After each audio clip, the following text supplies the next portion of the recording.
So how did my love for the horror genre begin? I grew up in a very strict and religious household, so it probably started in church.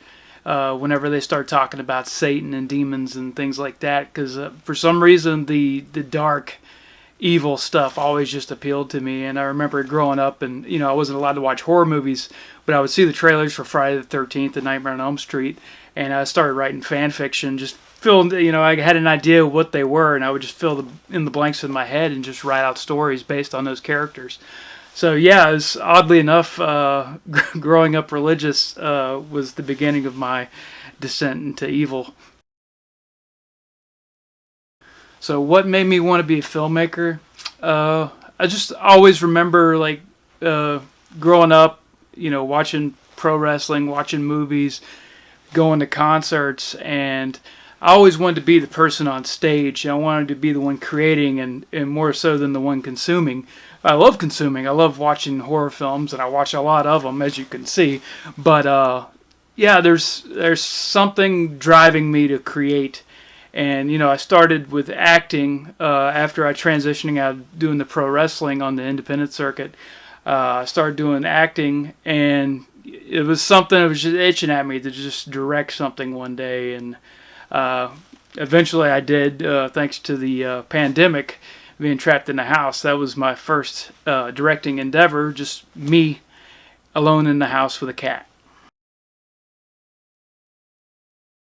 So the story of Erecting a Monster actually came about after I was filming my one-man shows in the house here, and I wanted to push myself, and FrankenCon was hosting an event, a festival for short films inspired by Frankenstein. So I wanted to see what I was made of and see if I could actually orchestrate a cast and crew together to do a short film for this competition. And I tossed some ideas around with my buddy Johnny Danger, who's also in the film. And, I think one of the early ideas was just Frankencock. It just seemed not very imaginative. It was kind of silly, kind of funny, but I wanted something a little bit more, and I came up with the title Erecting a Monster. Pinned down the script. I sat and thought on the story for a while after we got the premise together. So it was probably a couple months of just tossing it around in my head how I wanted it to pan out, and probably about 20 minutes just sitting down and actually writing it out. Of course, as we'll get to, things have to change sometimes. So the biggest challenges of working on this film were probably just scheduling people, because I was so used to just doing things myself. I'm in my house. I got one location, one actor who's also the cameraman and the editor. So it's hard to do that, just doing everything by yourself. But you don't have to worry about who's going to show up and when they're going to. You don't have to worry about timelines. Juggling a cast is a little bit more difficult because they're coming from different places. I had our main actress was from California. We're all the way over here in Georgia. So it was kind of stressful just trying to manage all the parts because everybody's got their own thing going on. And, I'm asking a big favor to take time out of their day to come help me on this crazy project. And I did have to shift some things around and change a little things in the script. But it all worked out in the end. It was satisfying after it all wrapped. And to see the finished product, that was just made it all worth it. All right, so as far as current horror that I'm into, I really enjoy the A24 batch of horror films they've put out. Just about all of them. Men came out this year. That was really awesome. They really hooked me at the beginning with The Witch.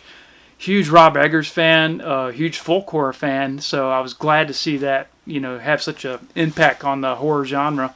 And of course, Eggers has taken off and made a couple. The Lighthouse was awesome. Of course, Midsommar, Hereditary, but now they're doing something a little different. They got Ty West in there doing X, which is like a combination of grindhouse horror, which I love, and Golden Age erotica, which I love. And that made quite an awesome film. Got a lot of buzz. He's got a sequel already in the same year.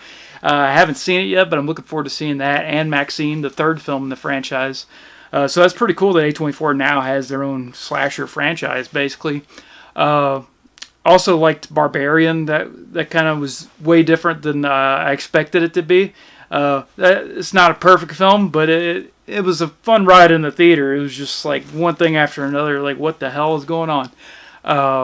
So that was pretty cool to see. And of course, miniseries Midnight Mass on Netflix. That was awesome. It really reminded me of Salem's Lot. So I would highly recommend Midnight Mass as well.